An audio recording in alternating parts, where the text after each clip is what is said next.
Outside a Korean rural town, married couple Yi-gu and Sun Young run a roadside garage, but unfortunately they don't have many clients. In fact, most drivers don't even notice their little shop. This means they're barely making enough to survive, and this makes Sun Young's relationship with her family tenser than it already was. They never approved of Yi-gu because of his low status and his sterile seed, and now that Sun Young has to help the household by making dolls just for a few cents only makes them hate him more. To make matters worse, an important construction company is working nearby, meaning they take over the roads with their trucks and block the garage from potential clients. One morning, a frustrated Yi-gu goes to the construction site to try to ask the manager and his wife Yi-rai for compensation, but after he accidentally bumps into their child, he's seen as a crazy person and taken away by security. Yi-gu ends up in the police station, where they are used to seeing him brought over for all the scenes he's always causing. And an officer reminds Yi-gu this is what he gets for not wanting to join the local shop association because their members did get compensation. Another cop informs him of some rumors regarding his father-in-law. He's the owner of the shop Yi-gu's renting for his business, and the old man is thinking of selling.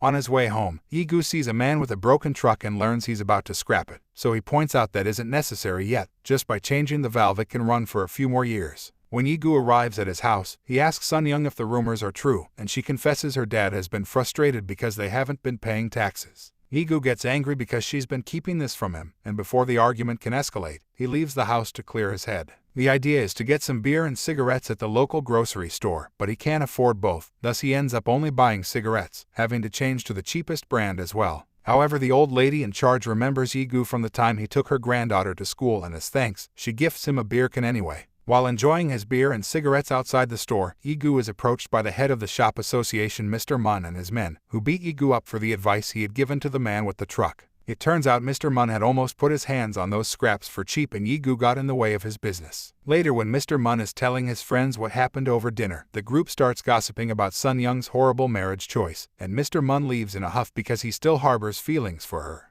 A few days later, Sun Young goes to a family gathering alone and is immediately attacked by her relatives for her life choices. Yi-gu shows up as well, having borrowed some nice clothes and even saved some money for a cake to impress everyone. But when he arrives and overhears everyone insulting him, he decides to leave without even announcing himself. On his way home, he accidentally drops the cake, and he's so frustrated by the whole situation that he kicks it with anger instead of picking it up for dinner. At that moment, Yi-gu notices a car stopping in the middle of the road because of a flat tire, so of course he immediately offers his services to change it as he explains the construction trucks that pass by drop all kinds of scraps. Since it's late at night and they're in the middle of nowhere, Yi-gu takes the chance to charge extra for the job, knowing the client has no choice. Afterward, he goes back to the road to check on anything else that may have fallen from the trucks just in time to see Sun Young arrive in a relative's car. The driver doesn't even say hi to Yi-gu, and when he complains, it triggers an argument with Sun Young, who is tired of being caught between her family and her husband. To calm her down, Yi-gu shows her he made some money tonight. When they go to bed, Yi-gu can't sleep because he's still bothered by today's events, so he decides it's time to do something and returns to the road to scatter a bunch of scraps all over the place. The plan pays off and the next morning they have a new client with a flat tire, but this time Yi-gu charges a more reasonable price. Hours pass and Yi-gu worries because only one more client came by, so he goes to check on the scraps and finds them all gone. It turns out the construction trucks have been pushing the scraps away when they drive by, and because of the size and weight of their tires, they didn't get flat.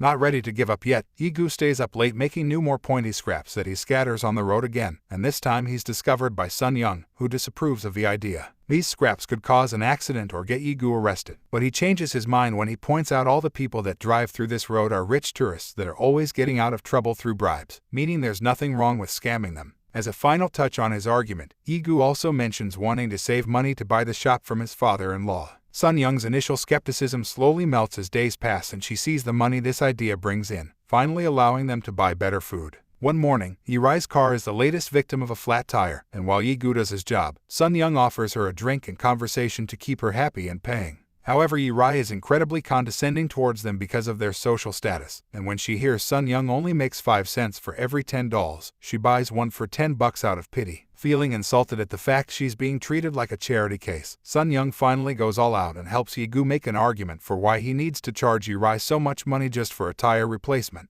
From then on, she's more supportive of her husband's plan, bringing him drinks while he makes scraps and even admitting she would love to have money to dress like Yi-rai. Late at night, Sun Young also begins going with Yi-gu to the road to hold the flashlight while he drops the scraps and offers some ideas to make the plan better, like sticking nails to the ground instead of having to come back every night to replace the scraps. One evening, they're found by a police officer that wonders what they're doing on the road at this hour, but they manage to quickly get him off their backs by pointing out he's using the police car for personal matters, judging by the fact he isn't wearing his uniform and there's a girl with him. The next morning, the couple doesn't have any clients because they're laying low for a few days after their encounter with the police. But since Sun Young's received her payment for the dolls, they decide to treat themselves with it. Yi-gu goes to the grocery store for beer and to clear his debt, taking the chance to give the kid a ride on his scooter to celebrate. And Sun Young does her hair in the salon for the first time in years. The fact the couple is doing better financially now soon reaches Mr. Mun's ears, who begins getting suspicious. When night falls, Yi-gu and Sun Young return to the road with a drill and stick their first nail in the pavement. The new plan works, and soon Yi-gu tells Sun Young she can buy as many dresses as she wants, but he won't be spending much because he wants to concentrate on buying the shop. Meanwhile, Yi-rai discovers her kid has been kidnapped. When the police ask her about anyone that may have a grudge against her, she comes across the doll she bought from Sun Young and accuses the couple of being scammers. The police chief doesn't think he has enough evidence to arrest them, but things take a quick turn when one of the officers shares the fact he saw the couple behaving suspiciously on the road the other night. In just a few hours, the cops find Yi-gu and arrest him, but not Sun Young, since they've heard about him making a scene on the construction site and bumping against the child, making him the prime suspect. While Yi-gu is interrogated at the station, the police search the shop, and Sun Young's dad has to be there as the owner. Instead of being helpful and supportive of his daughter though, he keeps insulting Yi-gu and telling Sun Young that she's reaping what she's sown. At the end of the day, there's no evidence to be found anywhere and Yi-gu is released without charges. The police chief drives him home as an apology, but while at first he shows an understanding of his situation, soon he's telling Yi-gu to stand up for himself and to stop bringing his men trouble. The following morning, Yi-gu gets his tools ready to go back to the road since they've been losing money while he was away. Sun Young worries about her husband and the possibility of being found out, but she can't convince him to take a break. In the meantime, Mr. Mun is still convinced that Yi-gu is hiding something, and since the police can't do anything without proof, he agrees with his brother the cop to take turns keeping an eye on the garage couple. The next time Sun Young goes to the road to stick a nail in it, Mr. Mun sees her and finds the nail after she's gone, so now he has to think of a way to use this information in his favor. Now that the nails are out again, business picks up once more and the garage couple can afford to eat out, so they don't hesitate to treat themselves. One afternoon, an elderly couple gets a flat tire on their way to the hospital and asks Yi-gu for a discount, but he still charges them the full price. That same day, Sun Young goes to the grocery store and is approached by Mr. Mun, who confesses he knows about the nails and asks Sun Young to come to see him in private if she wants him to keep the secret. When night falls, neither of them can't sleep. Yi-gu feels guilty about overcharging the elderly couple because now he keeps thinking about his own dead parents, and Sun Young is worried about what Mr. Mun may do. Pretending to be asking a rhetorical question, Sun Young wonders what they should do if someone ever found out about their scam, and Yi-gu replies he would quit before that person went to the police. The following day, Sun Young thinks thoroughly about how much this plan has improved their lives and takes the hardest decision in her life. She goes to see Mr. Mun and accepts to get busy with him in the backseat of his car to buy his silence. Afterward, Mr. Mun tells his brother to drop the surveillance on the garage couple. Paying for Mr. Mun's blackmail leaves Sun Young feeling incredibly dirty, so when she comes across some old friends that invite her to come shopping with them, she accepts in order to take her mind off things. By the time she returns home, it's incredibly late, but she's looking like a whole new person with her new hairdo and dozens of cute dresses. Yi-gu complains about the lack of homemade dinner, but Sun Young ignores him and takes a shower using a dangerous solvent because there isn't enough money in the world to make her feel clean again. It isn't until Yi-gu goes to sleep that Sun Young allows herself to cry her heart out.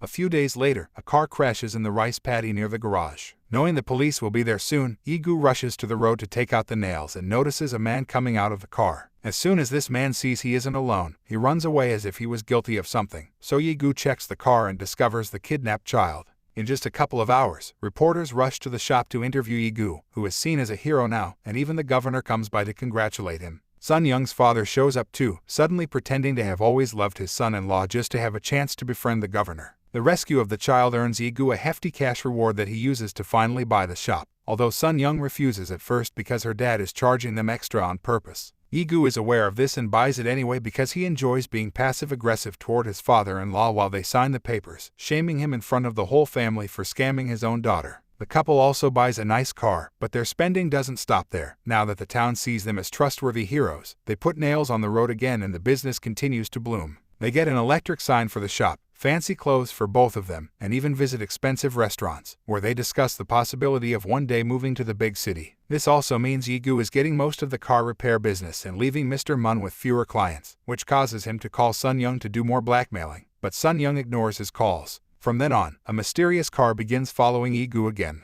One afternoon, Yi-gu is in town enjoying a beer at his usual spot when he suddenly hears some commotion and follows a cop to the hospital, where he learns his nails have caused an accident and now a driver is hurt. While Yi-gu tries to deal with his guilt outside the hospital, Mr. Mun finds him and tells him to go away before he tells everyone that this is his fault. Startled, Yi-gu gets in his car to go home and cries when he remembers Sun Young's supposedly rhetorical question, which means she's always known about Mr. Mun. Speaking of Sun Young, she's in the middle of the road adding more nails, causing Yi-gu to finally have a breakdown and drag her home, where he tries to find the money she's been saving to burn it off. Crying, Sun Young tries to stop him and has no choice but to confess what she had to do to keep Mr. Mun quiet. Since what it's done is done, Sun Young would rather enjoy the money instead of letting her sacrifice be in vain. Overwhelmed with guilt and pain, Yi-gu rushes to the road to take off the nails, but they've done their job well and they're impossible to move, not to mention the sheer amount of them. The next morning, while Sun Young continues to enjoy her new dresses and makeup, Yi-gu borrows a truck to drive it down the road, hoping its weight will bend the nails once and for all. The end. Thanks for watching. Bye.